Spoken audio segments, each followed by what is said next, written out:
تھوڑا سا میں آج آپ لوگوں کو ایک نئی چیز بھی بتاؤں گی کہ جب ہم کلاسز کرتے ہیں تو سوالات میں بھیجتی ہوں، کچھ لوگ سوالات کے جواب لکھتے ہیں ماشاءاللہ. تو اب میں آپ لوگوں کو عربک میں جواب دینا سکھاؤں گی انشاءاللہ. اور میں نے جو آپ کو شیٹ بھیجی ہے کویسچن کی، تو ٹاپ کے جو کچھ سوالات ہیں ان کے جواب، نیچے سوال اور جواب کی لائن بنی ہوئی ہے، وہ عربک میں جواب آپ کو قرآن میں سے بس قرآن کی آیت کا ٹکڑا لکھنے کا ہے جواب میں. تو انشاءاللہ میں آپ لوگوں کو یہ بھی ایکسپلین کروں گی. اس سے فائدہ کیا ہوگا کہ آپ کو ترجمہ جو لوگ یاد کر رہے ہیں ان کو بہت آسانی بھی ہوگی، اور تھوڑا تھوڑا آپ جو لوگ نہیں بھی یاد کر رہے ہیں ان کو بھی پہچان ہوگی کہ ہم کیا پڑھ رہے ہیں انشاءاللہ. میری آواز صحیح ہے نا؟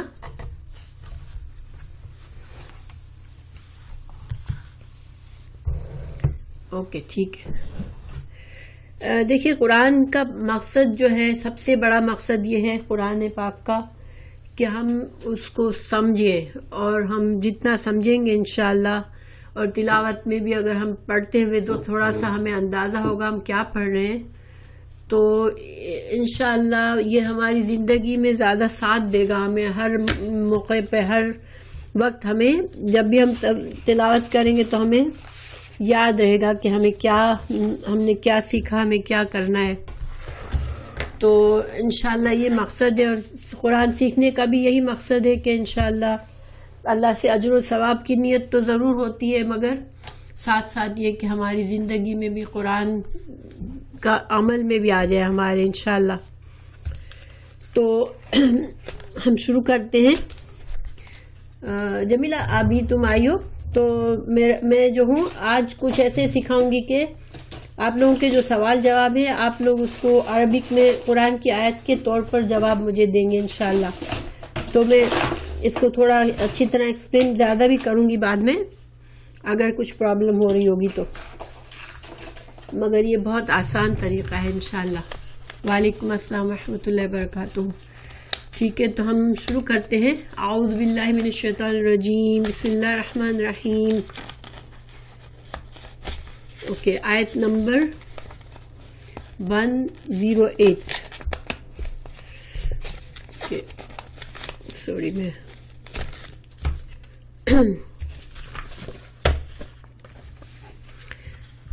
اعوذ باللہ من الشیطان الرجیم. ام تريدون ان تسألوا رسولكم كما سئل موسى من قبل من يتبدل الكفر بالإيمان فقد ضل سواء السبيل. تو اس آیت کا رننگ ٹرانسلیشن ہے، کیا تم اپنے رسول سے یہی پوچھنا چاہتے ہو جو اس سے پہلے موسیٰ علیہ السلام سے پوچھا گیا؟ سنو، ایمان کو کفر سے بدلنے والا سیدھی راہ سے بھٹک جاتا ہے.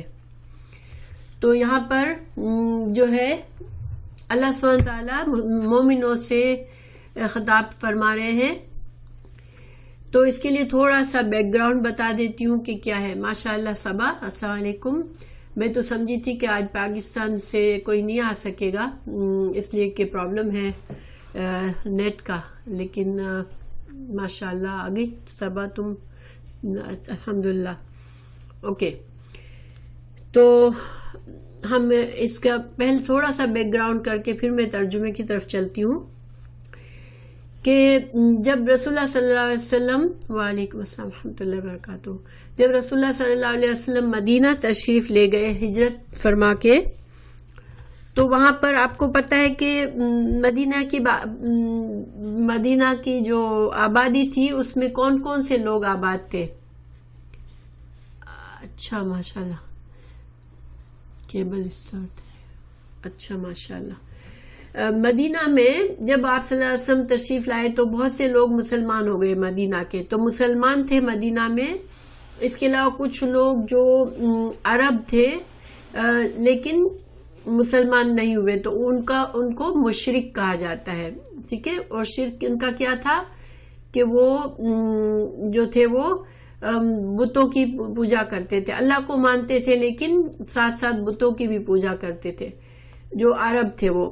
اور اس کے ساتھ یہودیوں کے 3 قبیلے آباد تھے اور جو کہ اہل کتاب کہلاتے تھے، یعنی جن کو اللہ نے کتاب دی تھی قرآن سے پہلے.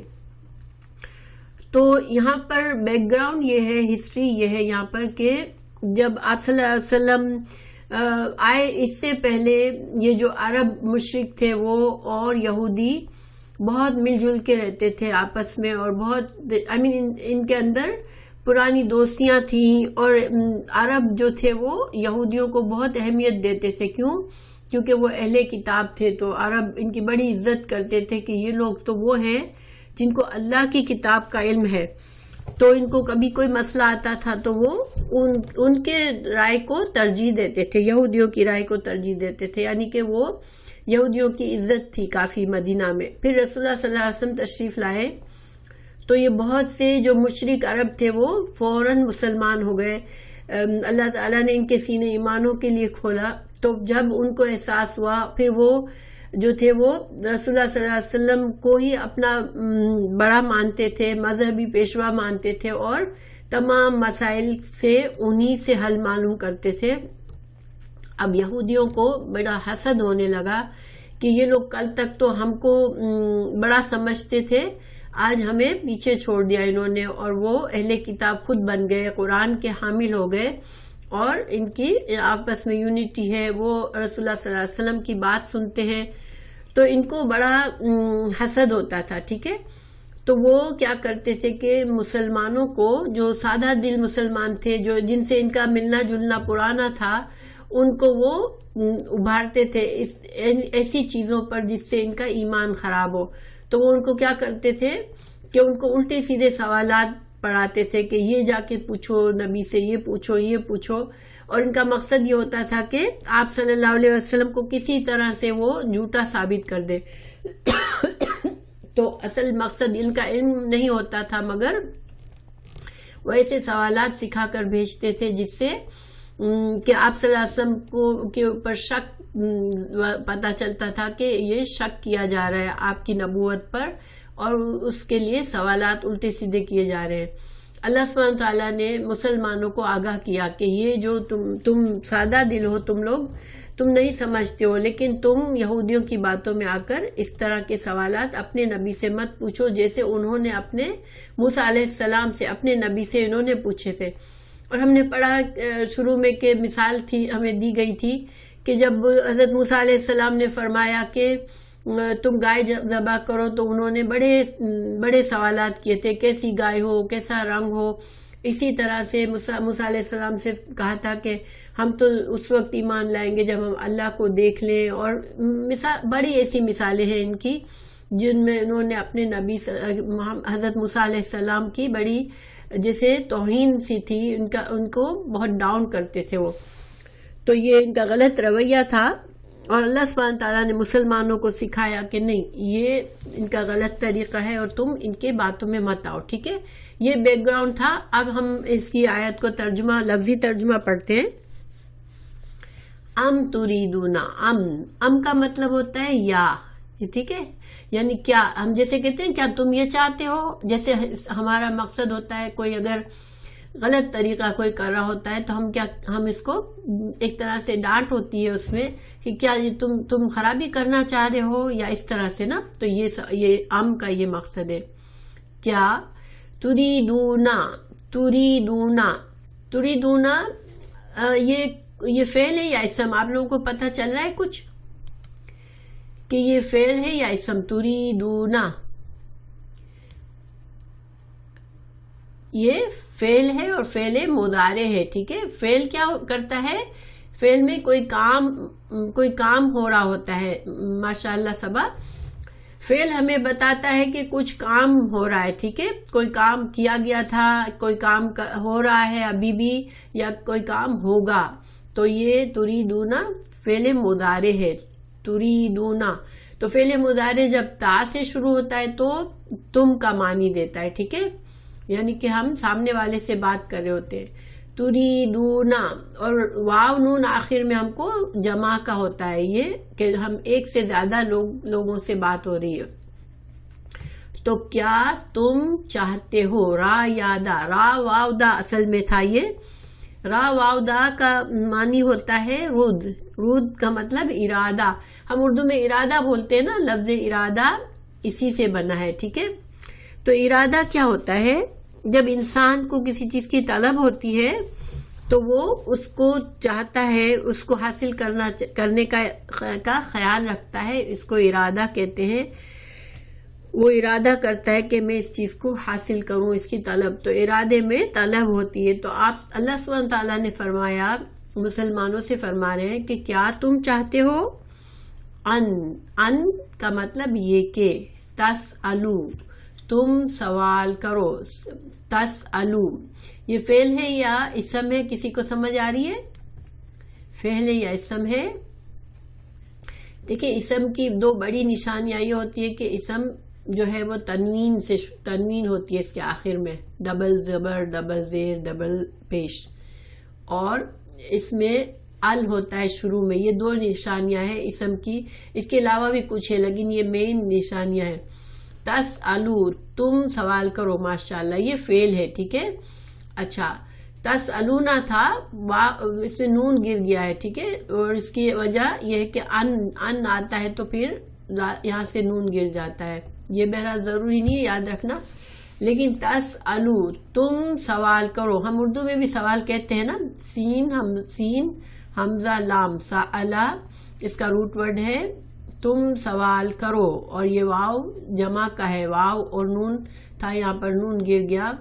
تم سوال کرو رسولکم، رسول ہم سب ترجمہ جانتے ہیں، رسول سے، اپنے رسول سے سوال کرو. کما کا مطلب ہوتا ہے مانند، کسی چیز کے طرح ہونا. ٹھیک ہے، ہم اردو میں بھی کہتے ہیں مگر کم بولتے ہیں، کما حق کہو، جیسا اس کا حق ہے.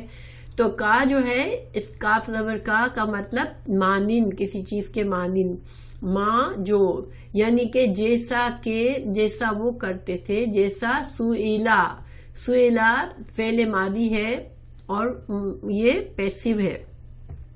سوال کیے گئے، موسیٰ علیہ السلام، من سے قبل، پہلے. تو یعنی کہ یہاں پر اب کیا ہوا معنی کہ کیا تم چاہتے ہو، اے مسلمانوں کیا تم یہ چاہتے ہو کہ تم اس طرح سوال کرو اپنے رسول سے جیسا کہ موسیٰ علیہ السلام سے کیے جاتے تھے سوالات.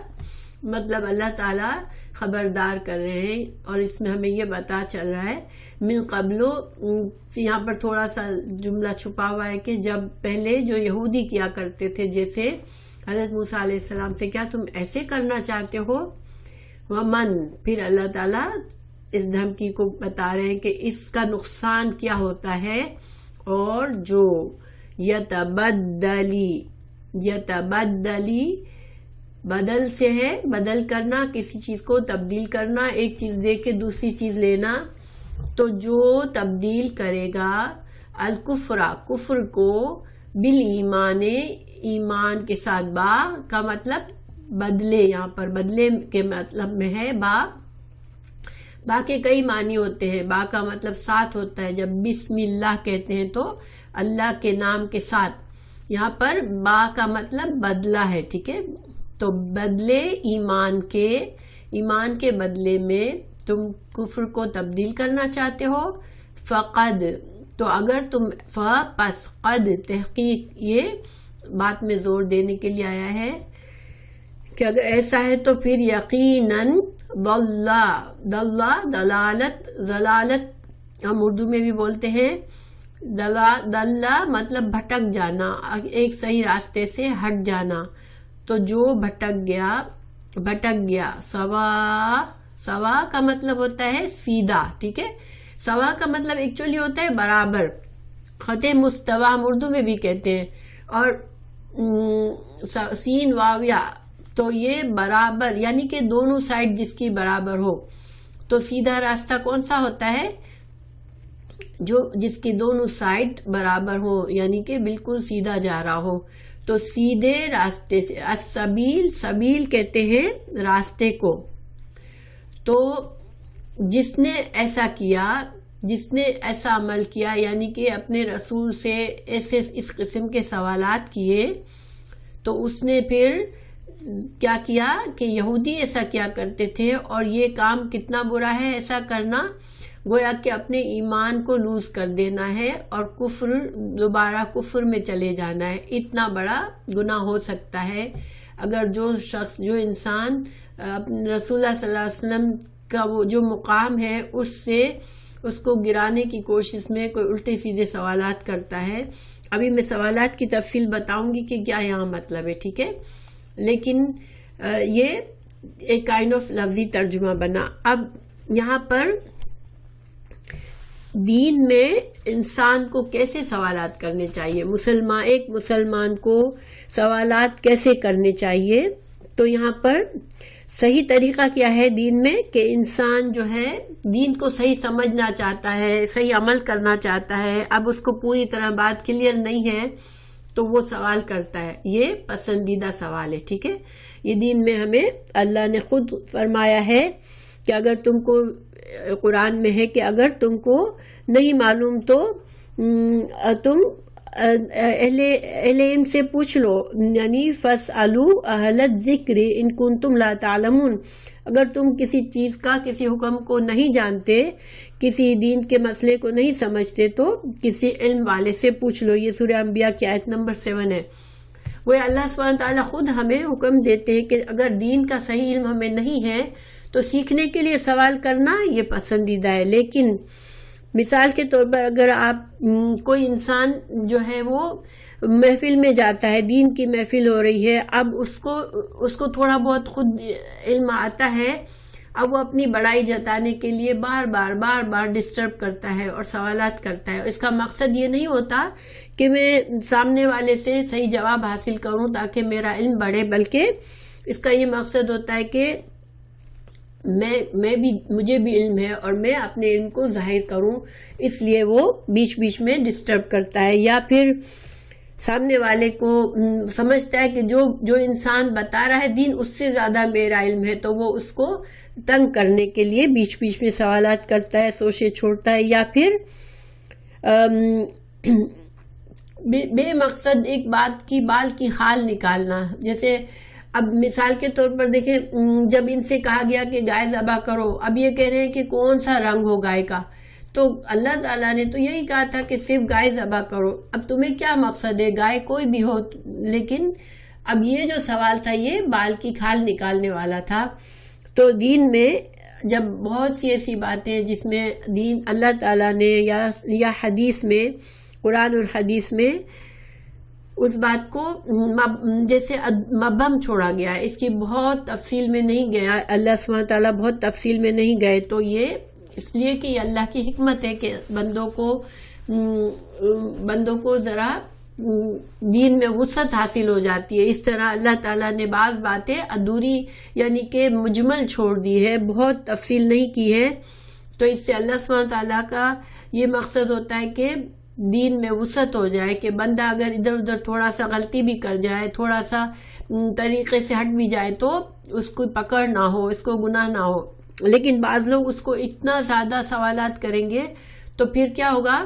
جب قرآن نازل ہو رہا تھا تو رسول اللہ صلی اللہ علیہ وسلم نے منع فرمایا کہ دیکھو اگر میں چھوڑ دوں کسی بات کو تو تم مجھے چھوڑے رکھو، تم جو ہو بہت زیادہ سوالات کر کے دین کو مشکل مت بناؤ.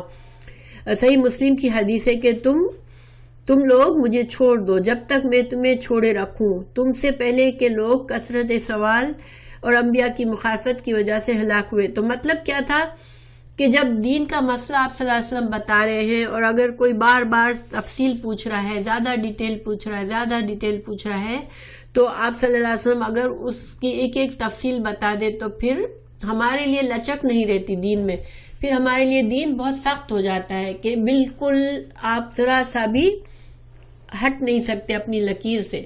وعلیکم السلام ورحمۃ اللہ وبرکاتہ. جیسے اس کی ایک مثال ہے کہ آپ صلی اللہ علیہ وسلم نے فرمایا کہ حج تم لوگوں کو، بیت اللہ کا حج جو ہے اللہ نے فرض کیا ہے. اب کسی ایک آدمی نے اٹھ کر پوچھا کہ یا رسول اللہ کیا ہر سال حج کرنے کا ہے؟ آپ خاموش رہے، لیکن اس آدمی نے اس خاموشی کو قبول نہیں کیا بلکہ دوبارہ پوچھا یا رسول اللہ کیا ہر سال حج کرنا ہے؟ اس بار جب تیسری بار آپ صلی اللہ علیہ وسلم نے 2 بار اگنور کیا، جب تیسری بار اس نے پوچھا تو آپ نے فرمایا دیکھو یہ سوال جب ہر سال کرنا ہوتا تو میں خود کہہ دیتا کہ ہر سال ہے، اور اگر تم جو ہو اس طرح کے سوالات سے اگر میں ہاں کہہ دوں تو پھر ہر سال کوئی کر سکتا ہے حج، کیا امت پر مشکل نہیں ہو جائے گی؟ تو تم ایسے سوالات مت کرو جہاں پر اللہ کے رسول صلی اللہ علیہ وسلم خاموشی اختیار کر رہے، تو تم بھی خاموشی اختیار کرو۔ 1 منٹ میں شاید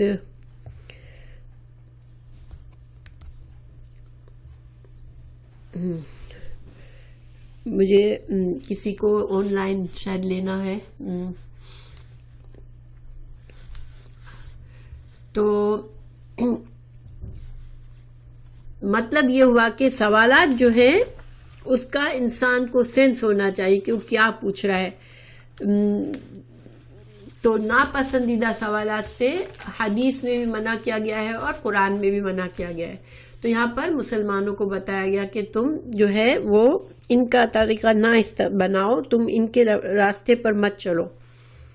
تو انشاءاللہ میں ذرا سا کسی کو لے لوں اسکائپ پر، ان کو شاید پرابلم ہو رہا ہے، تو پھر ہم آگے بڑھتے ہیں۔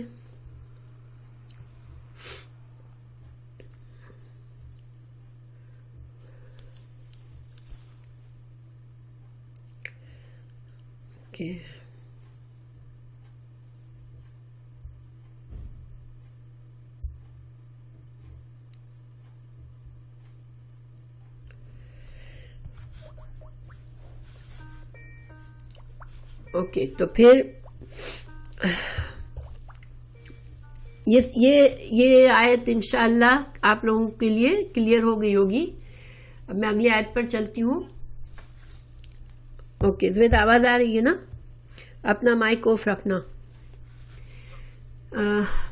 اوکے، اعوذ باللہ من الشیطان الرجیم۔ وَدَّ كَثِيرٌ مِّنْ أَهْلِ الْكِتَابِ لَوْ يَرُدُّونَكُم مِّن بَعْدِ إِيمَانِكُمْ كُفَّارًا حَسَدًا مِّنْ عِندِ أَنفُسِهِم مِّن بَعْدِ مَا تَبَيَّنَ لَهُمُ الْحَقُّ فَاعْفُوا وَاصْفَحُوا حَتَّى يَأْتِيَ اللَّهُ بِأَمْرِهِ إِنَّ اللَّهَ عَلَى كُلِّ شَيْءٍ قَدِيرٌ۔ تو اب اس آیت کا بھی پیچھے کے ہی ماحول سے اس کا بھی تعلق ہے کہ جب سوالات جو یہودی لوگ مسلمانوں کو الٹے سیدھے سوالات پر اکساتے تھے، تو اللہ سبحانہ تعالیٰ اب اس کی ایکسپلینیشن دے رہے ہیں۔ ودا، واو دال دال، ود کہتے ہیں محبت کو، کسی چیز کی بہت زیادہ محبت دل میں ہو اس کو ود کہتے ہیں، ٹھیک ہے؟ اللہ سبحانہ تعالیٰ کے ناموں میں سے ایک نام ہے الودود، ٹھیک ہے؟ تو ود کہتے ہیں بہت زیادہ طلب، بہت زیادہ محبت ہو کسی چیز کی۔ تو اللہ، اور حب، عربی میں محبت کے لیے 3 الفاظ استعمال ہوتے ہیں، حب، ہا بی با با، حب بھی کہتے ہیں محبت جس سے بنتا ہے، محبت بھی جو ہوتا ہے وہ اسی کے لیے استعمال ہوتا ہے، لیکن اس میں کسی چیز کو حاصل کرنے کا ارادہ ہو، مجھے اس چیز سے محبت ہے، گویا کہ میری دل میں خواہش ہے کہ میں اس چیز کو حاصل کروں، ٹھیک ہے؟ اور ود جو ہے وہ بہت بہت زیادہ سخت شدید کسی چیز کی چاہت کو ود کہتے ہیں۔ اور الفت کے لیے بھی محبت کا لفظ استعمال ہوتا ہے۔ الفت جو ہے وہ ایسی محبت ہوتی ہے جو کہ ہم آہنگی آپس میں جس چیز کو ہم جس سے الفت کرتے ہیں اس کے دل میں بھی ہمارے لیے کلوزنس ہے اور آپس میں ایک طرح سے ہم آہنگی ہے، ٹھیک ہے؟ تو الفت اس لیے استعمال ہوتا ہے۔ تو بہرحال ود کثیرن، ود چاہتے ہیں، شدید خواہش رکھتے ہیں، کثیرن کثرت سے، یعنی کثرت جو ہم لفظ بولتے ہیں نا وہ اس کو کثرت کے لیے یہ ہے، بہت سے من سے، اہل الکتاب، اہل کتاب میں سے بہت سے لوگ بہت شدید خواہش رکھتے ہیں۔ کیا خواہش رکھتے ہیں؟ لو کاش، لو کا مطلب ہوتا ہے کاش، یردونکم، یا وہ، یہ فعل مضارع ہے تو یا سے مطلب وہ، ردو رد کرنا، کسی چیز کو لوٹانا، تو یعنی کہ ردو وہ لوٹا دے تم کو، وہ پھیر دے تم کو، کم تم کو، تو وہ کیا خواہش، بہت شدید خواہش رکھتے ہیں بہت سے اہل کتاب کہ وہ تم کو لوٹا دے پھر سے، من سے، بعد اس کے، ایمانکم، ایمان تمہارا، کم کا مطلب تمہارا، تمہارے ایمان لے آنے کے بعد وہ تم کو لوٹا دے کفارن، کافر بنا کر۔ تو ان کی کیا خواہش ہے؟ بہت شدید خواہش ہے بہت سے اہل کتاب کی کہ وہ تم کو اسلام میں آنے کے بعد کفر میں لوٹا دے۔ حسدن، کیوں ایسا چاہتے ہیں وہ؟ کہ ان کے دل میں حسد ہے۔ حسد کیا ہوتا ہے؟ کہ کسی سے، لغوی معنی اس کا ہوتا ہے کسی چیز کو چھین لینا، حسدہ کسی چیز کو چھین لینا۔ تو ایسی ذہنیت کہ اگر انسان کسی کے پاس کوئی چیز دیکھے تو اس کے دل میں کیا خواہش ہو کہ میں اس سے اس چیز کو چھین لوں، یہ چیز اس سے چھین جائے اور مجھے مل جائے، اس کو حسد کہتے ہیں۔ تو حسد کی وجہ سے، من سے، عندے پاس، انفسہم ان کے نفس، انفس نفس کی جمع ہے، ان کے اندر، ان کے دلوں میں، ہم نفس مطلب کوئی بھی جان یعنی کوئی انسان، ٹھیک ہے، ان کے دلوں میں حسد ہے اس وجہ سے، من سے، بعد ما جو کہ، تبینہ واضح ہو گیا، بیان اسی چیز کو بیان کرنا۔ جب ہم کہتے ہیں نا کہ کوئی کسی بیان میں ہم جاتے ہیں تو کیا ہوتا ہے کہ جو شخص بیان دے رہا ہوتا ہے وہ باتوں کو کھول کے واضح کر کے بتا رہا ہوتا ہے۔ تو بین کا مطلب واضح، لہم ان کے لیے، لا کا مطلب لیے، ہم ان کے، الحق حق، ان کو جب یہودیوں کو جب حق واضح ہو گیا، اور وہ حق کیا تھا کہ یہ رسول صلی اللہ علیہ وسلم سچے نبی ہیں اور یہ اللہ کے آخری نبی ہیں، اور جو بھی اس پر ایمان لائے گا اللہ تعالیٰ اس کو کامیابی دے گا۔ یہ ساری باتیں وہ ان کو کیسے معلوم تھی؟ اپنے تورات میں یہ ساری باتیں لکھی ہوئی تھی۔ تو جب انہوں نے آپ صلی اللہ علیہ وسلم کی نشانیاں دیکھی، پہچان گئے کہ آپ سچے نبی ہیں، تو وہ اب خود تو ایمان نہیں لائے، اور خود ایمان کیوں نہیں لائے؟ کہ ان کو یہ بات اچھی نہیں لگی کہ یہ نبی ہمارے بنی اسرائیل میں سے نہیں ہے بلکہ بنی اسماعیل میں سے ہے۔ تو جاننے کے باوجود خود تو انکار کر دیا، مگر ان کے دل میں ان مسلمانوں کے لیے حسد پیدا ہو گیا جو کل تک ان کے ساتھ رہتے تھے اور ان کو بڑا مانتے تھے۔ اب آج وہ ان مسلمان ان سے ایمان میں آگے بڑھ گئے اور ان کو سچا ایمان مل گیا، سچے رسول مل گئے۔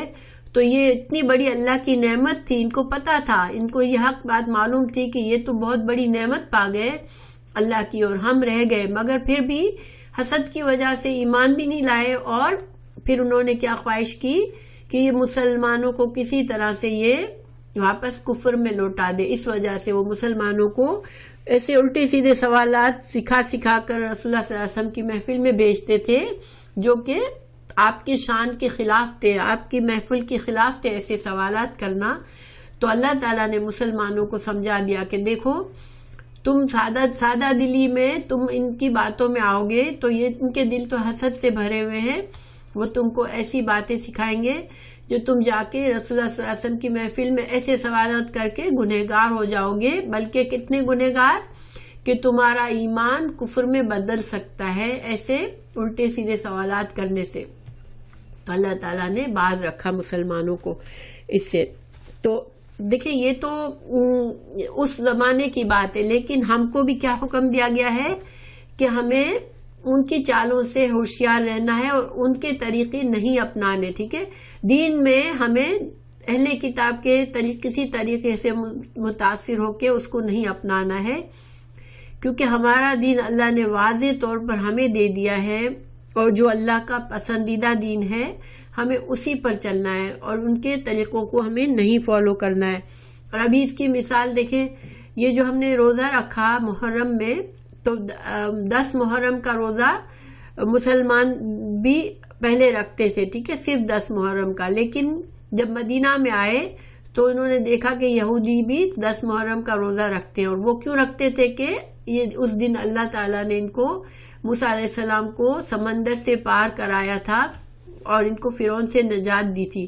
تو رسول اللہ صلی اللہ علیہ وسلم نے فرمایا کہ اب اگلے سال انشاءاللہ ہم 9 اور 10 دو دن کا روزہ رکھیں گے تاکہ ہم ان کی پیروی نہ کریں، ہم ان کے طریقے پر نہ چلیں. تو اسی وجہ سے ہم 9 اور 10 کا روزہ رکھتے ہیں، کیونکہ 10 کا روزہ ان کو بھی رکھنے کا ہوتا ہے، 10 محرم کا. اب تو ہمیں نہیں پتہ چلتا، ظاہر ہے کہ یہ لوگ کتنا فالو کرتے ہیں، لیکن اس زمانے میں یہ لوگ اپنا دین فالو کرتے تھے اور 10 محرم کا روزہ وہ بھی رکھتے تھے. تو ہم جو ہے دین کے معاملے میں ہمیں ان کی پیروی نہیں کرنی ہے اہل کتاب کی، ہمیں اپنا جو دین اللہ نے پسندیدہ دین دیا ہے اس پر چلنا ہے انشاءاللہ. اور ویسے بھی کپڑے پہننے میں، طور طریقے میں ان کا ہمیں پسندیدہ نہیں ہے کہ ہم ان کے طریقے اپنائیں. پھر اللہ سبحانہ تعالیٰ نے سمجھانے کے بعد مسلمانوں کو کیا حکم دیا؟ یہ نہیں حکم دیا کہ اب تم ان سے لڑائی جھگڑا شروع کرو، بحث کرو کہ تم کیوں ہم کو ایسا ہم سے حسد کرتے ہو، کیوں تم ہمیں الٹی سیدھی باتیں سکھاتے ہو. نہیں، اللہ تعالیٰ نے کیا فرمایا؟ فَعَفُو فا پس، افو آفو ہوتا ہے عین صاف فا واو، معاف کر دینا. مگر ایسا معاف کر دینا کہ انسان جس کو معاف کر رہا ہے اس کو تھوڑا سا سمجھاتا ہے کہ دیکھو تم نے یہ غلط کیا لیکن میں معاف کرتا ہوں، ٹھیک ہے. یعنی کہ سامنے والے کو احساس بھی دلا دینا، تھوڑا سا ڈانٹ ڈپٹ بھی کر دینا اور معاف کر دینا، اس کو عفو کہتے ہیں. وَاصْفَحُوا، تو اللہ سبحانہ تعالیٰ نے فرمایا کہ تم ان کو معاف کر دو، جہاں ضرورت ہے تھوڑا بہت ان کو بتانے کی بتا دو لیکن معاف کر دو. وَاصْفَحُوا، صاف صاد فاہا، صفحہ بھی معاف کرنا ہوتا ہے، مگر کیسا معاف کرنا ہوتا ہے کہ سامنے والے کو تم بتاؤ بھی نہیں کہ تمہیں محسوس ہوا ہے کچھ بات بری لگی ہے اور تم اس کو معاف کر دو، اس سے درگزر کر لو، اس بات کو ایشو ہی نہیں بناؤ، اس بات پر بات ہی نہیں کرو. یہ ایسا معاف کرنا ہوتا ہے. تو اب یہ ہم ظاہری بات ہے کہ سچویشن کے لحاظ سے یا تو عفو کرو اور سامنے والے کو تھوڑا سا بتا دو، اور یا سامنے والے کو بتاؤ بھی نہیں، بس معاف کر دو، دل میں درگزر کر دو ان کے رویے سے. تو مسلمانوں کو کیوں اللہ تعالیٰ نے یہ فرمایا کہ تم ان سے جھگڑا مت کرو، ان کو معاف کر دو؟ یہ ہمیشہ کے لیے نہیں تھا یہ حکم جب تھا جب مسلمان جو تھے وہ بہت کمزور تھے، ابھی مدینہ میں نیا اسلام پھیلا تھا. اب یہ وقت جھگڑا کرنے کا، لڑائی جنگیں کرنے کا نہیں تھا.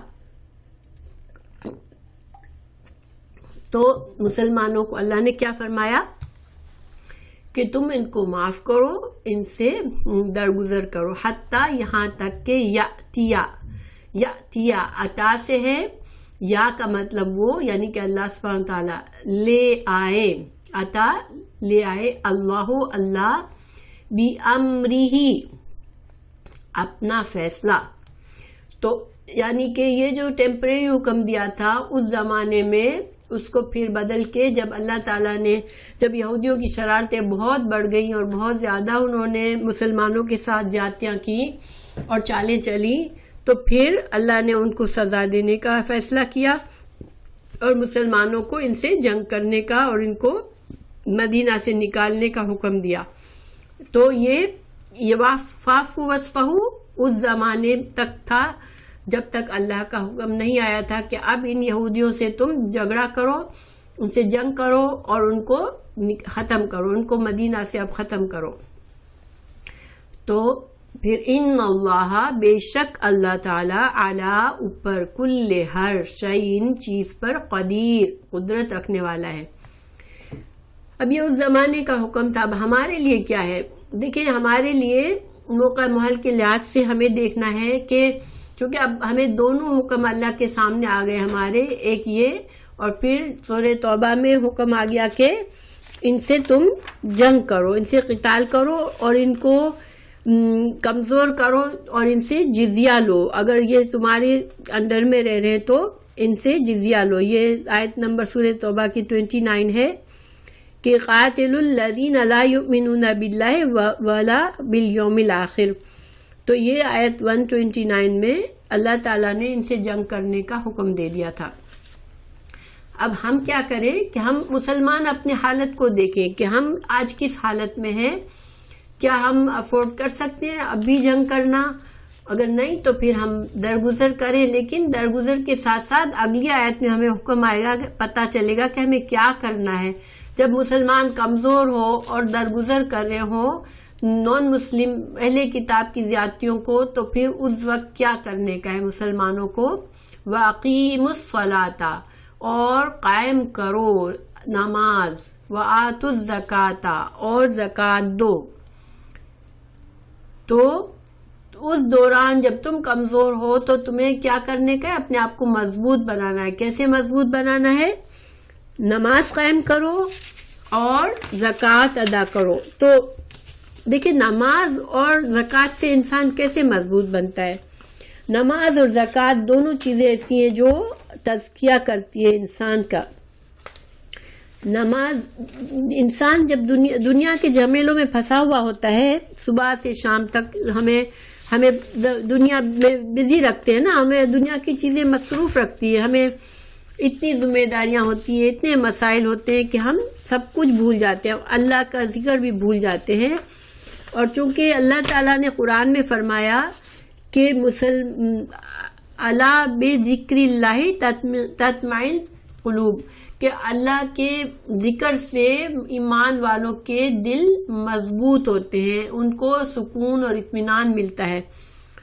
تو اب اللہ سبحانہ تعالیٰ نے ہمیں دن میں 5 وقت کے لیے نماز دی، تاکہ ہم اپنے دنیا کے جھمیلوں میں جب ہم اللہ سے کی یاد کو بھول جاتے ہیں تو ہمارے دل ایکچولی سکون میں نہیں ہوتے. ہم ایک جد و جہد سے، ٹینشن سے گزر رہے ہوتے ہیں، ہمارے دل مطمئن نہیں ہوتے. لیکن اللہ نے ہمیں نماز کا حکم دیا تاکہ ہم دن میں 5 وقت اپنے سارے جھمیلوں کو چھوڑ کر اللہ کی طرف پلٹیں اور اللہ کو یاد کریں، کیونکہ نماز جو ہے وہ اللہ کے ذکر کے لیے ہوتی ہے. قرآن میں ہمیں دوسری جگہ اللہ نے فرمایا کہ تم نماز قائم کرو میری یاد کے لیے. تو نماز اللہ کی یاد دلاتی ہے بندوں کو. تو یہ ہمارے لیے ہمارے دل کی مضبوطی کا سامان بنتا ہے. دیکھیں ایک دل اگر ہر وقت الجھن میں پڑا ہوا ہوتا ہے، ہر وقت دنیا کے بوجھ میں ہوتا ہے، تو آہستہ آہستہ کمزور ہوتا جاتا ہے. جب ہمارا دل کمزور ہوتا ہے، ہمارے اندر سے جیسے ہماری اندرونی قوت ختم ہونے لگتی ہے تو ہماری بیرونی صحت بھی خراب ہوتی ہے اور ہماری قوت ختم ہونے لگتی ہے.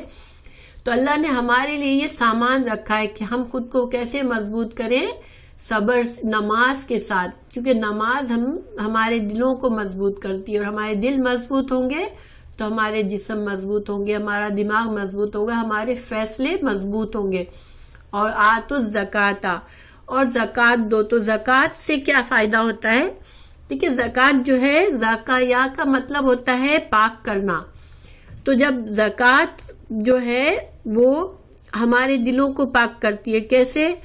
کہ انسان کو یہ احساس ہوتا ہے کہ زکوٰۃ حلال کے مال میں سے دی جاتی ہے، ٹھیک ہے، اور یہ ہمارے جو کمائی ہوتی ہے اس میں کبھی کوئی غلطی ہو جاتی ہے، کچھ تھوڑا بہت اگر حرام کا کوئی جز آ جاتا ہے، خرابی ہو جاتی ہے، تو وہ اس کو پاک کر دیتی ہے جب ہم زکوٰۃ دیتے ہیں تو.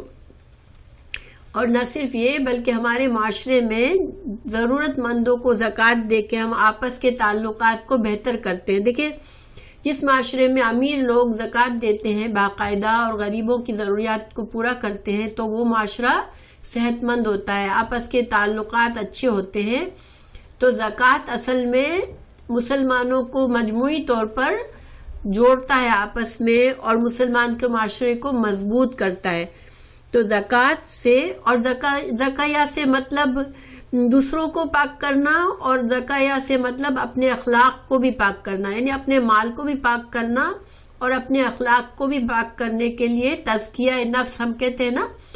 تو زکوٰۃ سے دونوں چیزیں فائدہ حاصل ہوتی ہے، اپنے اندر سے صفائی کرنا، اپنے برے اخلاق کو دور کرنا، دوسرے سے معاملات درست کرنا، اللہ سے تعلق درست کرنا، یہ سارے پرسنل تزکیہ ہے ہمارا. تو اللہ نے ہمیں ہمارا مال بھی پاک کرنے کا حکم دیا اور ہمارے نفس کو پاک کرنے کا حکم دیا. اور ان دونوں چیزوں سے، نماز اور زکوٰۃ سے، پھر انسان ایک مسلمانوں کا معاشرہ مضبوط بنتا ہے، ہر انسان دل سے مطمئن ہوتا ہے، اللہ سے جڑا ہوا ہوتا ہے اور آپس میں ایک دوسرے سے جڑا ہوا ہوتا ہے، تو پھر وہ مضبوط قوم ہو جاتی ہے. تو اس وجہ سے اللہ نے فرمایا کہ جب تم کمزور ہو تو تم عفو اور درگزر کرو، ان کے پیچھے اپنی انرجی مت ضائع کرو، بس تم نماز کی طرف اور اپنے تزکیہ کی طرف دھیان دو. پھر اللہ تعالیٰ آگے فرما رہے وما، اور جو تقدموا، قدم آگے ہم بڑھاتے ہیں نا قدم سے، تو تم جو آگے بھیجو گے، لیے نفسوں کی جمع ہے، یعنی تمہاری جان کے لیے، مطلب تمہاری جان کے لیے جو کچھ تم آگے بھیجتے ہو، من سے، خیر میں سے، اور خیر جو ہے وہ مال بھی ہے اور اچھے اعمال بھی ہے، ٹھیک ہے.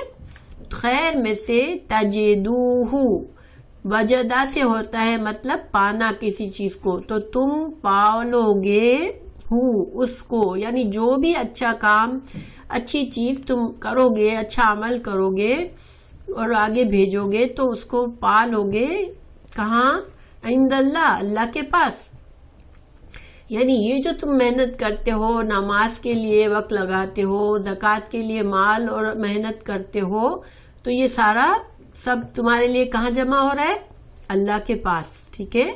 تو تم اللہ کے پاس بھیجو اپنی نیک اعمال کو اور اپنے آپ کو مضبوط بناؤ. ان اللہ، بے شک اللہ تعالیٰ، بما، ساتھ اس کے جو، تعملون، تم عمل کرتے ہو، بصیرن، دیکھنے والا ہے. دیکھیے بصرہ کا مطلب ہوتا ہے، بصیرت بھی اسی سے ہے. بصیرت ہوتی ہے انسان کی دل کی نگاہ، ٹھیک ہے. ہم کہتے ہیں فلاں آدمی کو بصارت ہے، بہت بصیر ہے، مطلب کیا ہوتا ہے؟ یہ معاملات کو بڑی اچھی طرح سمجھتا ہے، دل کی آنکھ، سمجھداری. اور نظرہ کا مطلب ہوتا ہے، نظرہ آنکھ سے دیکھنا، نون و را. تو دیکھنے کے لیے کتنے الفاظ ہوتے ہیں؟ بصرہ، نظرہ اور رعایا بھی غور و فکر، را حمزہ یا، ارائیت الذی، تم نے اسے دیکھا مطلب تم نے غور و فکر کیا. تو اوکے، ایک منٹ، مجھے کچھ لوگ، کسی کو ایڈ کرنا ہے انشاءاللہ اس پر. اوکے،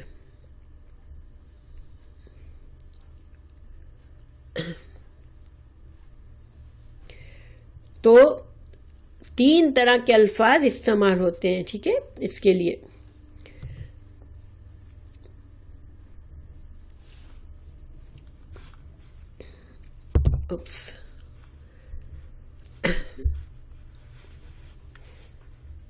یہاں پر بصرہ استعمال ہوا ہے، لیکن دوسری جگہ پہ نظرہ، جب نظرہ ہوتا ہے تو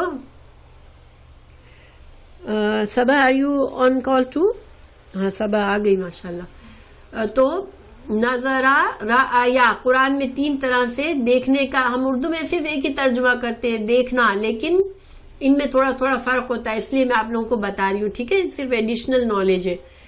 تو اللہ تعالیٰ یہاں پر فرما رہے ہیں کہ اللہ تعالیٰ ہر تمہارے عمل کو دیکھنے والا ہے، ٹھیک ہے. اور اللہ یہ بھی بصرہ یا یوز ہوا، مطلب اللہ سمجھتا بھی ہے کہ جب ہم اعمال کرتے ہیں، اللہ ہماری نیتوں کو بھی سمجھ جاتا ہے کہ ہم کس نیت سے کام کر رہے ہیں اور ہم کیسے کام کر رہے ہیں. ہر چیز کا اللہ تعالیٰ کو بیک گراؤنڈ بھی پتا ہوتا ہے، اس لیے بصرہ آیا ہے. صرف دیکھنا نہیں ہے بلکہ اللہ سمجھتا ہے، ہماری نیتوں کو بھی دیکھتا ہے. تو تم نماز قائم کرو، زکوٰۃ دو، اور تم یہ خوش رہو کہ تم جو کچھ محنت کر رہے ہو اللہ کے پاس تمہارا ہر نیک اعمال موجود ہے کیونکہ اللہ تعالیٰ سب کچھ دیکھ رہا ہے. وعلیکم السلام ورحمۃ اللہ. تو یہ آیت کا پھر کیا مطلب ہوا کہ یہودیوں کی ان دو آیات کا مل کے کیا ترجمہ ہوا کہ یہودیوں کی چالاکیوں پر تم پریشان نہیں ہو جاؤ، نہ ان سے جھگڑا کرو، بس احتیاط کرو. ٹھیک ہے، کیونکہ اگلی آیت میں ہمیں پہلی آیت میں بتا دیا گیا کہ یہ مقصد ہے ان کا، وہ تم کو الٹے سیدھے سوالات سکھاتے ہیں، تم کو تمہارے ساتھ چالیں چلتے ہیں تاکہ تمہارا ایمان خراب ہو. تو تم اپنے ایمان کو خراب مت کرو، اور ابھی تم کمزور ہو اس لیے تم عفو اور درگزر کرو، اور تم جو کچھ بھی بھیجو گے تم اپنے آپ کو مضبوط بنانے کے لیے نماز قائم کرو، زکوٰۃ دو، اور جو یہ تسلی رکھو کہ تمہاری یہ محنت اللہ کے پاس جمع ہو رہی ہے اور اللہ تعالیٰ تمہاری نیتوں کو بھی دیکھ رہا ہے. تو یہ آیت ہو گئی ہماری 110. اب اگلی آیت ہے وَقَالُوا، اور انہوں نے کہا لَن يَدْخُلَ، لن ہرگز نہیں، يَدْخُلَ داخلہ سے ہے داخل ہوگا، الجنہ جنت میں، الا مگر، من جو، کانا ہوگا، ہدن یہودی، او یا نصارہ. تو وہ کیا بلیو کرتے تھے یہودی اور نصارہ؟ مسلمانوں کو بھی یہی کہتے تھے کہ تم جو ہو بیکار میں ایک مذہب میں جا رہے ہو، جبکہ جنت تو صرف یہودیوں کے لیے ہے. یہودی یہ کہتے تھے صرف جنت یہودیوں کے لیے ہے، اور نصارہ کہتے تھے کہ جنت صرف نصارہ کے لیے ہے، اس کے علاوہ کوئی اور داخل نہیں ہوگا. اور اسی وجہ سے وہ ایسی حرکتیں کرتے تھے. اللہ تعالیٰ فرما رہے ہیں ایسی کوئی بات نہیں ہے. دل کا یہ سوچ جو یہاں پر ان کی سوچ بتائی گئی، یہ تو امانیہ ہوتی ہے، کسی کی تمنا، دل میں انسان کی جھوٹے خواہشات جو ہوتی ہیں، جو کبھی پوری ہونے والی نہیں ہوتی، اس کو امانی کہتے ہیں. دل کی آرزویں، جو خام خیالی جس کو ہم کہتے ہیں، امانیہم، یہ تو ان کی خواہشات ہے، ان کی آرزویں ہیں جو پوری ہونے والی نہیں ہے کہ صرف جنت میں وہ جائیں گے، یہودی ہوں گے یا نصارہ. بلکہ اللہ تعالیٰ فرما رہے جنت میں کون جائے گا؟ آپ کہہ دیجئے، قل، آپ صلی اللہ علیہ وسلم آپ کہہ دیجئے کہ جنت میں کون جائے گا.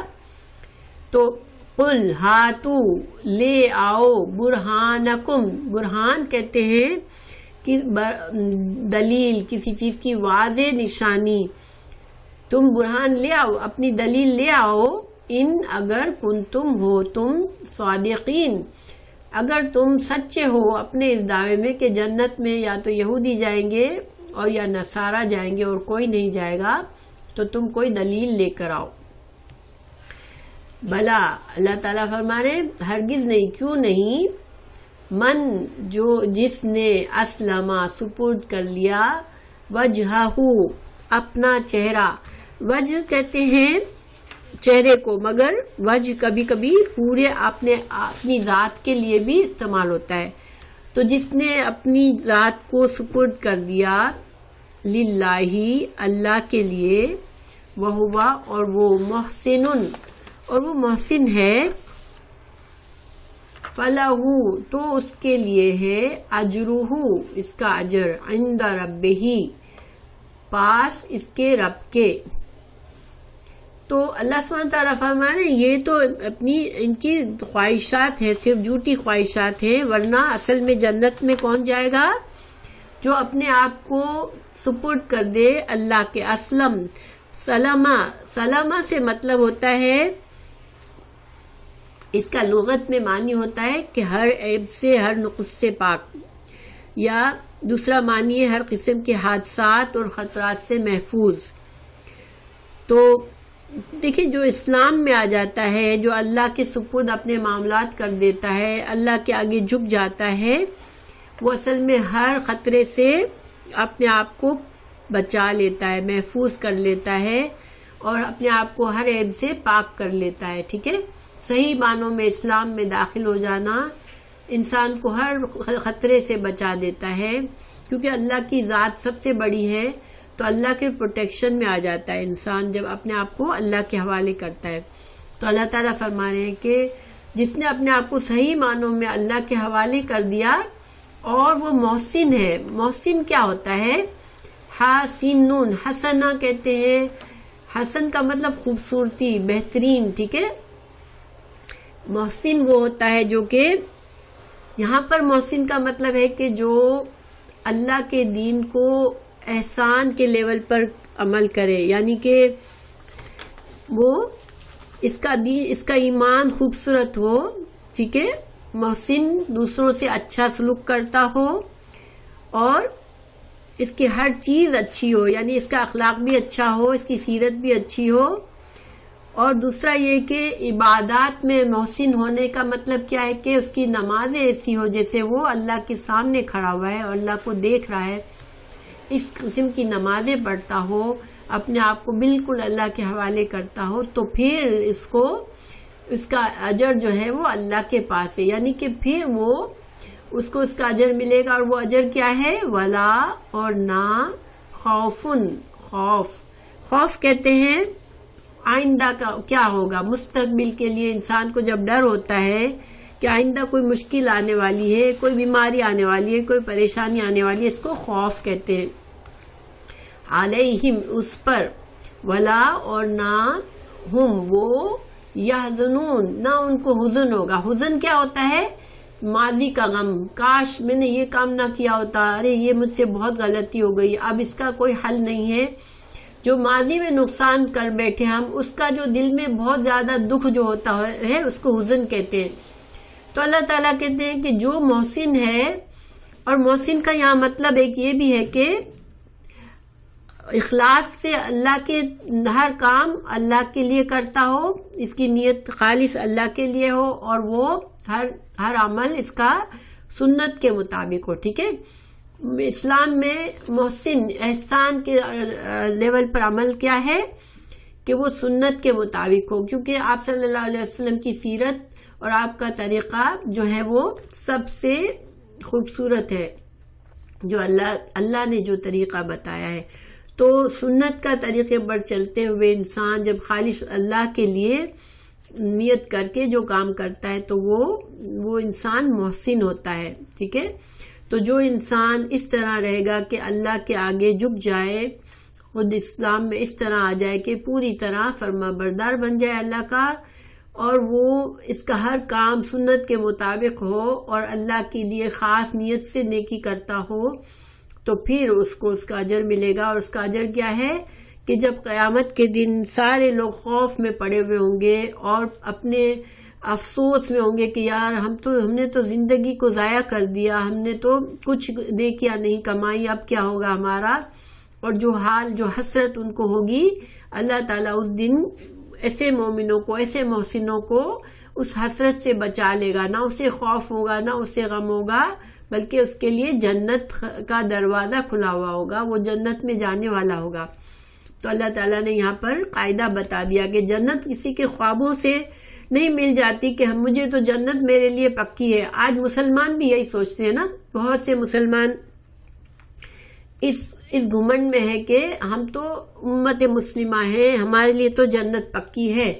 لیکن اللہ تعالیٰ نے قاعدہ بتا دیا کہ جنت کسی کی خواہشات سے نہیں ملتی. جنت جو ہے وہ اس کو ملے گی جو پوری طرح سے اپنے آپ کو اللہ کے آگے جھکا دے اور احسان کے لیول پر اعمال کرے، تو پھر جنت اس کی ہے، ٹھیک ہے.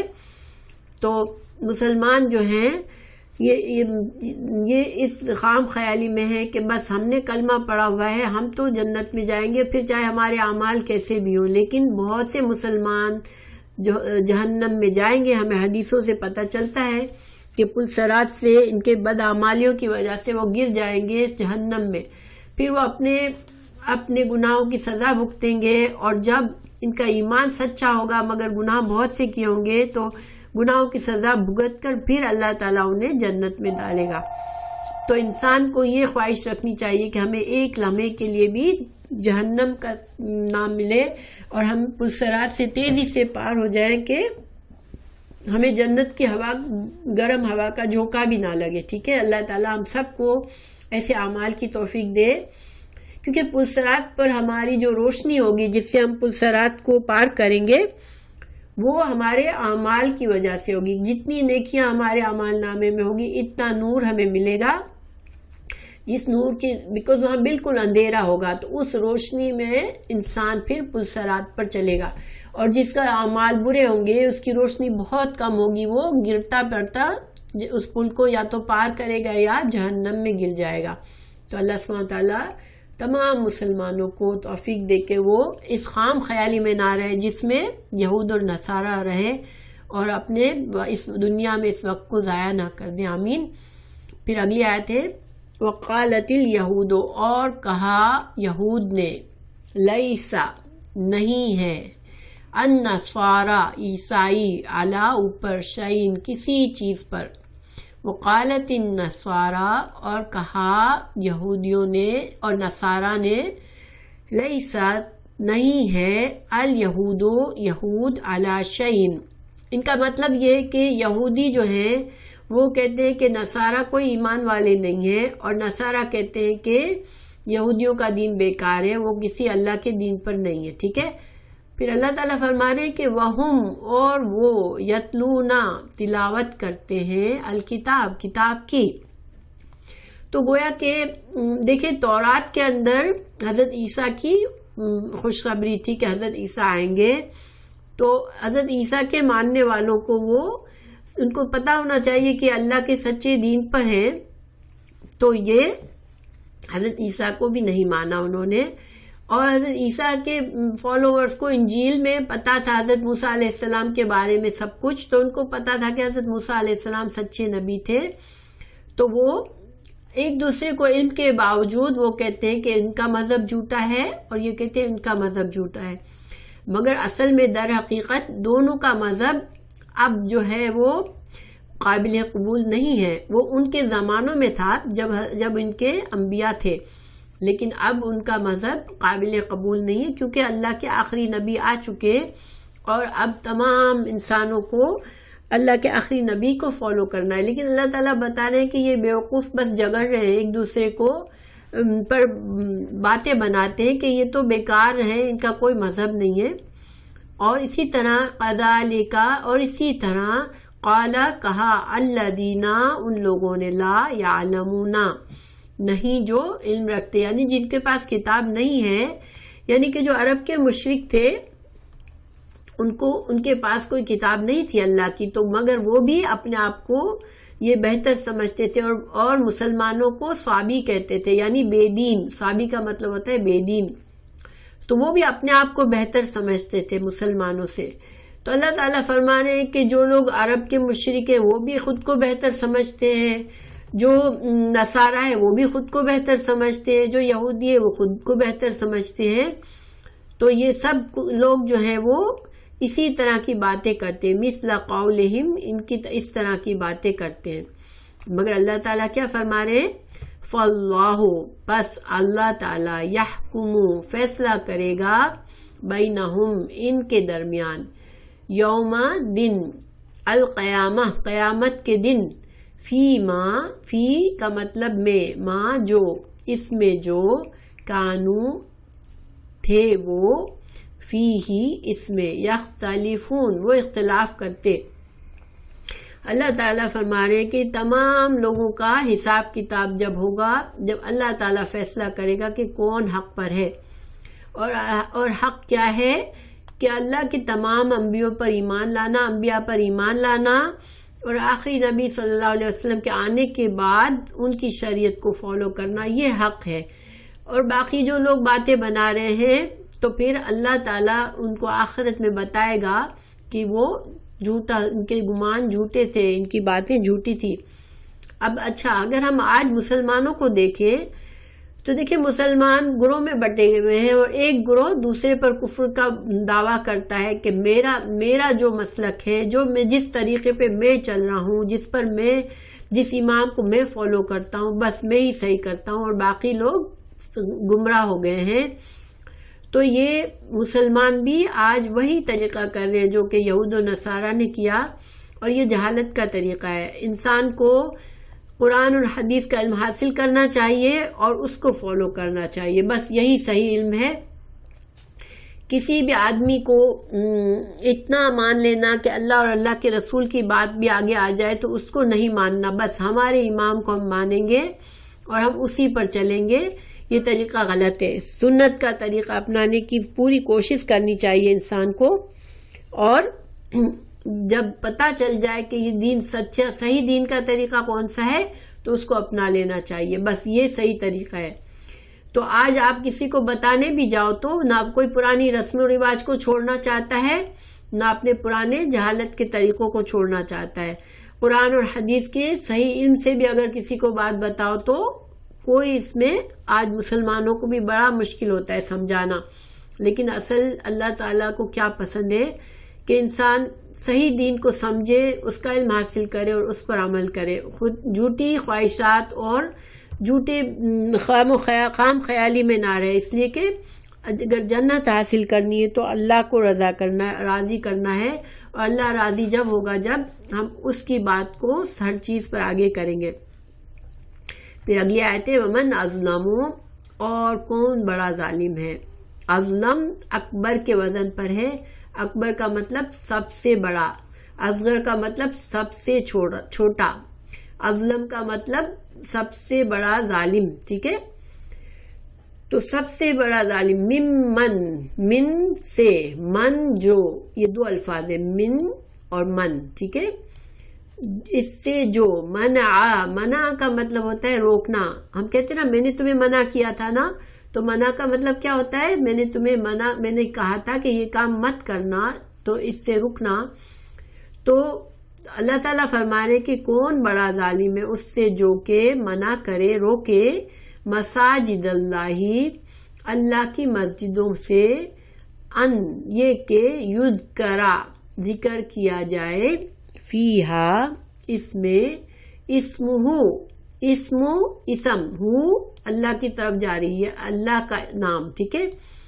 یہ ہو ضمیر ہے، اور ضمیر جو ہے وہ کسی اسم کی طرف اشارہ کر رہی ہوتی ہے، تو ہو ضمیر یہاں پر اللہ کی طرف اشارہ کر رہی ہے کہ اس سے بڑا ظالم کون ہے جو اللہ کی مسجد کے اندر اللہ کا نام بلند کرنے سے لوگوں کو روکے، وسعا اور کوشش کرے، فی میں خرابہا، خراب جو ہوتی ہے وہ ہمارا تعمیر کے مقابلے میں ہوتی ہے، تعمیر کرنا کسی چیز کو بنانا، خراب کرنا کسی چیز کو اجاڑنا۔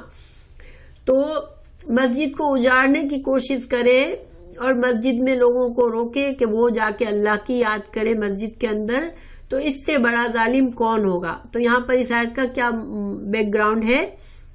دیکھیں جب رسول اللہ صلی اللہ علیہ وسلم اسلام لے کر آئے تو قریش نے کیا کیا؟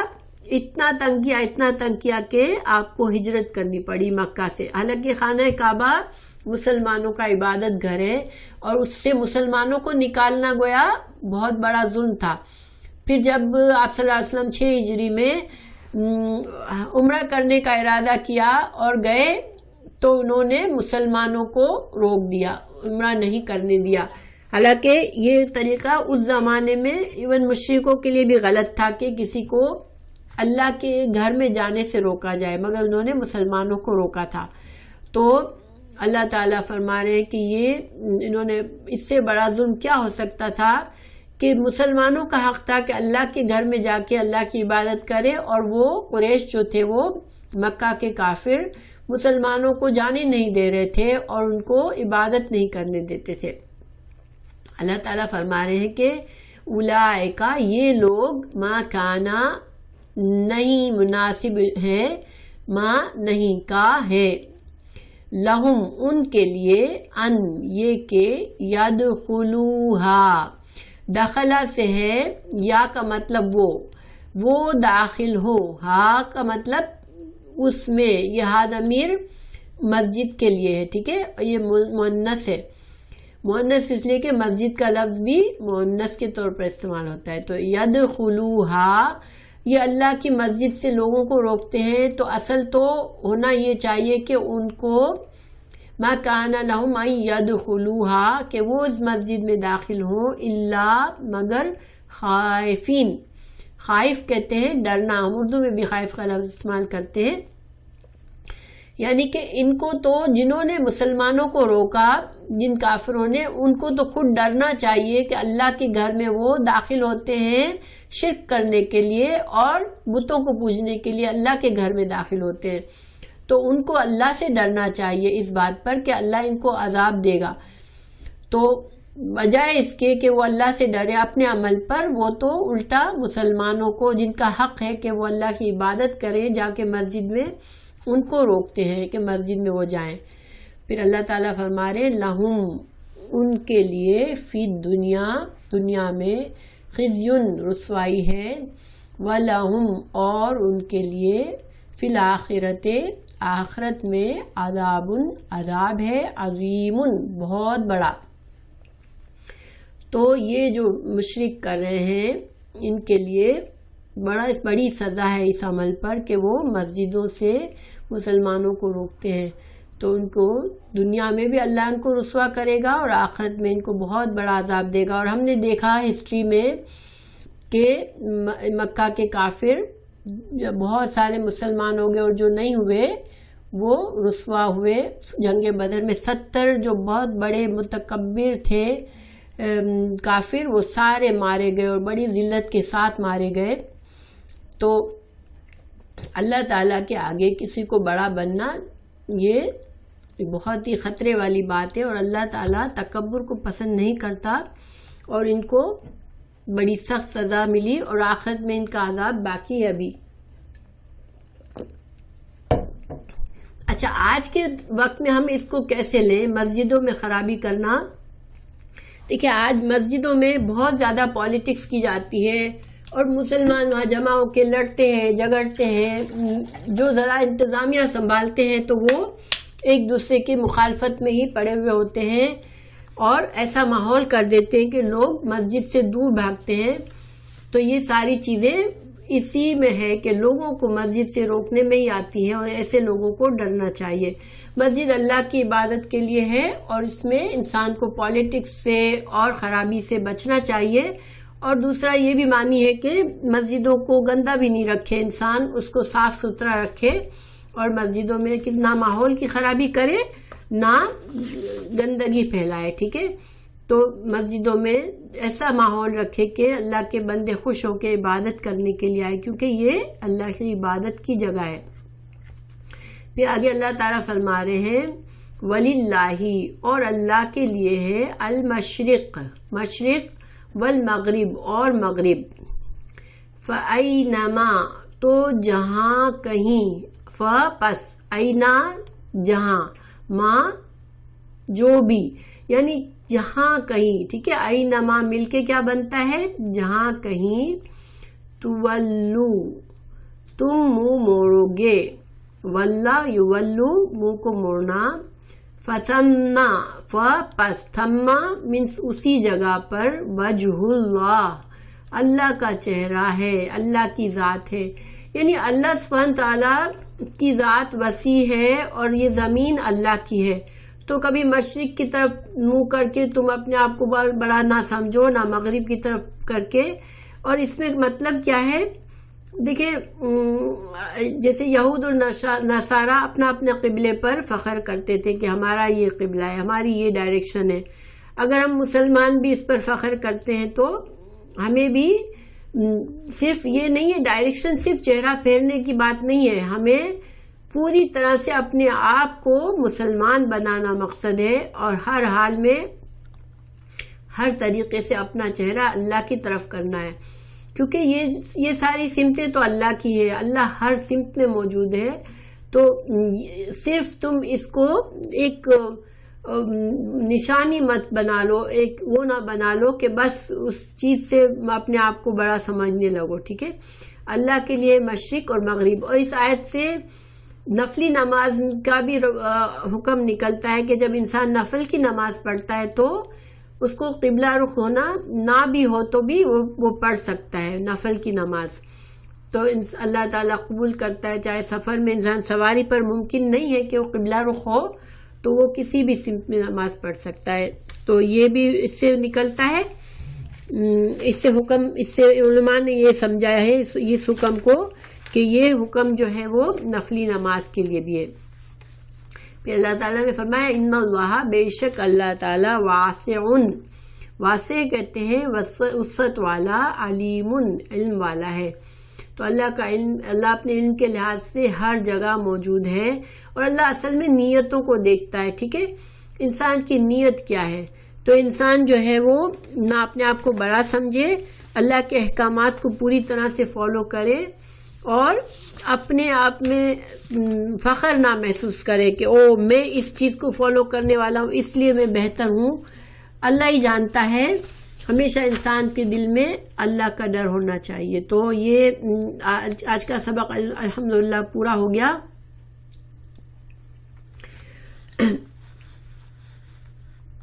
اور اللہ تعالیٰ ہماری کلاسوں کو جاری رکھے اور ہمیں توفیق دے کہ ہم اپنا صحیح طرح سے کام کریں. اب سوالات کے بارے میں نے شروع میں کہا تھا کہ آج جو میں نے سوالات بھیجے ہیں نا وہ تھوڑے سے ڈیفرنٹ ہے. ٹھیک ہے، اس میں اوپر تھوڑے سوالات ہیں جس میں سوال اور جواب کی لائن موجود ہے. سوال کے نیچے، ہر سوال کے نیچے جواب کی لائن موجود ہے. تو آپ کو چھوٹی سی جگہ میں کیا لکھنے کا ہے، آپ کو سوال اردو میں پڑھ کے پھر ترجمے کو دیکھ کر اس میں سے آیت کا ٹکڑا ڈھونڈنا ہے جو کہ اس پہ فٹ آتا ہے، اس جواب بنتا ہے اس کا. جیسے مثال میں آپ کو دیتی ہوں. ٹھیک ہے، پہلا سوال ہے کہ یہودیوں کی اکثریت کیا چاہتی ہے. ٹھیک ہے، اس کا جواب کیا ہے؟ آیت نمبر 109 میں یہودیوں کی کثرت کیا چاہتی ہے. تو آپ دیکھیں یہاں پر ہمیں جواب کیسے ملے گا؟ وَدَّ كَثِيرٌ مِّنْ أَهْلِ الْكِتَابِ لَوْ يَرُدُّونَكُمْ مِّن بَعْدِ إِيمَانِكُمْ كُفَّارًا. یہ جواب ہے اس کا کہ یہودیوں کی کثرت کیا چاہتی ہے کہ تم کو مسلمان ایمان سے کفر میں پھیر دے. تو یہ آپ بجائے اردو میں لکھنے کے، اردو میں بھی لکھ سکتے ہیں لیکن جس کو پریکٹس کرنی ہے اپنے ترجمے کی وہ عربی میں جواب لکھے. وَدَّ كَثِيرٌ مِّنْ أَهْلِ الْكِتَابِ لَوْ يَرُدُّونَكُمْ مِّن بَعْدِ إِيمَانِكُمْ كُفَّارًا. ٹھیک ہے، یہ ہو گیا اس کا جواب. دوسرا ہے ان کے ایسا چاہنے کی کیا وجہ ہے کہ یہودی کیوں ایسا چاہتے تھے. تو اس کا جواب کہاں ہے؟ حسدًا من عند انفسہم، کہ ان کے دلوں میں حسد ہے اس وجہ سے. ٹھیک ہے، اب آپ یہ جواب بھی لکھ سکتے ہیں اس میں کہ ان کے دلوں میں حسد ہے، یا آپ عربی میں لکھیں گے حسدًا من عند انفسہم. ٹھیک ہے، تو اس طرح سے انشاءاللہ آپ کی عربک سے ترجمہ بھی یاد آپ کو آسانی سے ہو جائے گا. پھر اگلا سوال ہے اللہ تعالیٰ نے مسلمانوں کو ان کے اس حسد پر کیا رد عمل کرنے کو فرمایا. تو اس کا جواب کہا ہے؟ فَاعْفُوا وَاصْفَحُوا حَتَّى يَأْتِيَ اللَّهُ بِأَمْرِهِ.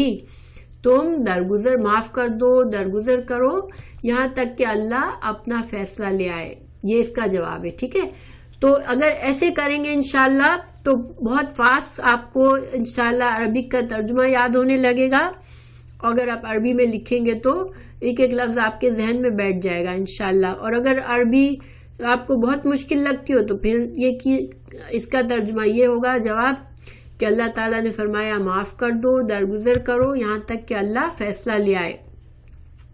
مگر کوشش کریں عربک میں جواب دیں. ٹھیک ہے، اگلا سوال ہے آیت 110 میں بتائیں کہ ہماری نماز، زکوٰۃ اور خیر کے کام کا کیا ہوگا. تو دیکھیں اللہ تعالیٰ یہاں کیا فرماتے ہیں؟ وَمَا تُقَدِّمُوا، جو کچھ تم آگے بھیج دو گے، لِأَنفُسِكُمْ، اپنے نفسوں کے لیے، من خیرن، جو بھی بھلائی، تجدوہ، پالو گے اس کو، عند اللہ، اللہ کے پاس. یہ اس کا جواب ہے.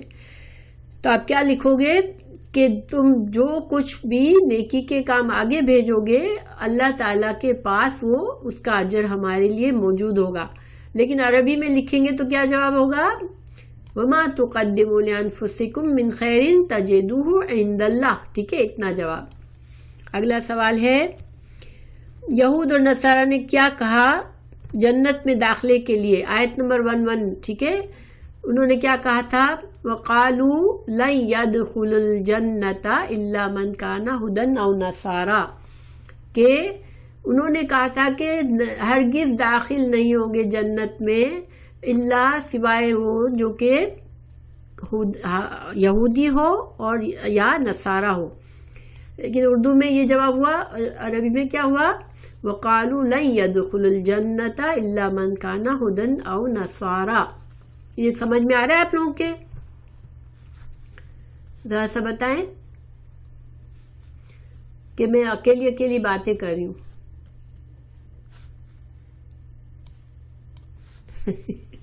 ٹھیک ہے الحمدللہ. تھوڑا رش کر رہی ہوں اس لیے کہ دیر ہو گئی ہے، مگر آپ کو تھوڑا سا سمجھ میں آ گیا ہوگا انشاءاللہ. پھر اگلا سوال ہے یہود اور نصارہ نے کیا کہا جنت میں داخلے کے لیے، تو یہ تو کہہ دیا ہم نے. اچھا پھر ہے اگلا سوال، اسی آیت میں اللہ نے ان کے اس قول کا کیا جواب دیا؟ تو اللہ نے ان کا کیا جواب دیا تھا؟ تلک امانیہم، یہ تو ان کی آرزویں ہیں.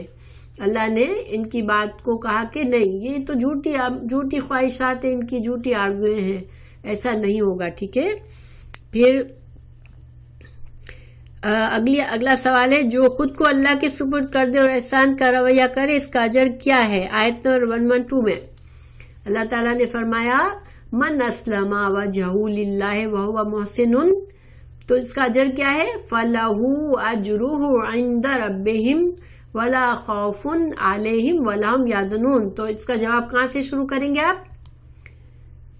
کیونکہ اوپر کا حصہ تو سوال کے اندر ہے کہ جو اللہ کے لیے اپنے آپ کو سپرد کرے گا اس کا کیا اجر ہے. تو اللہ نے کیا فرمایا؟ فَلَهُ أَجْرٌ عِنْدَ رَبِّهِ وَلَا خَوْفٌ عَلَيْهِمْ وَلَا هُمْ يَحْزَنُونَ، کہ اس کا اجر اللہ کے پاس ہے، نہ اس کو خوف ہوگا نہ اس کو غم ہوگا. پھر اگلا سوال ہے اسی آیت میں اللہ نے ان کے اس قول کا کیا جواب دیا؟ تو یہ ہو گیا. ٹھیک ہے. پھر اگلا سوال ہے جو خود کو اللہ کے سپرد کر دے اور احسان کا رویہ کرے ان کا اجر کیا ہے؟ آیت 112 میں ولا خوف علیہم ولا ہم یحزنون، ان کا اجر یہ ہے کہ نہ ان کو غم ہوگا، نہ ان کو خوف ہوگا، نہ ان کو غم ہوگا. ٹھیک ہے. پھر اگلا ہے آیت 113 میں یہودیوں نے نصارہ کو ایک دوسرے کے دین کے بارے میں کیا عقیدہ ہے؟ تو وہ کیا کہتے ہیں؟ وقالت النصارى ليست اليهود على شيء، تو ان کا عقیدہ کیا ہے کہ یہودی کسی چیز پر نہیں ہے. اور نصارہ نے کیا کہا؟ لیست النصارى على شيء، کہ نصارہ کہتے ہیں کہ یہودی کسی چیز پر نہیں ہے، تو وہ ایک دوسرے کے دین کو فضول سمجھتے ہیں. تو اس کا یہ ٹکڑا آپ لکھیں گے لیست النصارى على شيء وقالت النصارى لیست اليهود على شيء. اچھا پھر اگلا سوال ہے، میں آج پہلی دفعہ آپ کو پورا کر کے اس لیے بتا رہی ہوں انشاءاللہ کہ آپ لوگ کو طریقہ ہے. ویسے میں کوشش کروں گی کچھ دنوں تک اسی طرح سمجھاؤں گی. میں اگلا سوال مجھے نہیں مل رہا ابھی. بہرحال آگے 2-3 سوال آپ خود سے کیجیے اور آخر کے 3 سوال کے اردو میں جواب لکھنے ہیں کیونکہ وہ تفصیلی جواب ہیں. ٹھیک ہے. تو وہ آپ لوگ پڑھ کر اس کے تفصیلی جواب لکھنے ہیں اور اردو میں لکھنے ہیں. اگر سمجھ میں نہیں آئے تو مجھے پوچھ لیجئے گا انشاءاللہ. ٹھیک ہے. اب میں یہاں پہ ختم کرتی ہوں. تو انشاءاللہ اگلے سنڈے کو ملاقات ہوگی. اور کوشش کریں کہ اگر آپ لوگ تھوڑا سا انٹرسٹ شو کریں گے ترجمہ یاد کرنے کا اور مجھ سے ایکسٹرا ہیلپ چاہیے ہوگی، میں آپ لوگوں کو زیادہ ڈیٹیل میں بتاؤں گی. ٹھیک ہے. مجھے اگر کمیونیکیٹ کریں گے کہ نہیں آپ ذرا سا یہاں اچھی طرح اور بتائیں تو میں انشاءاللہ اور اچھی طرح بتاؤں گی. تو اللہ تعالی ہماری کوشش کو قبول کرے اور ہمیں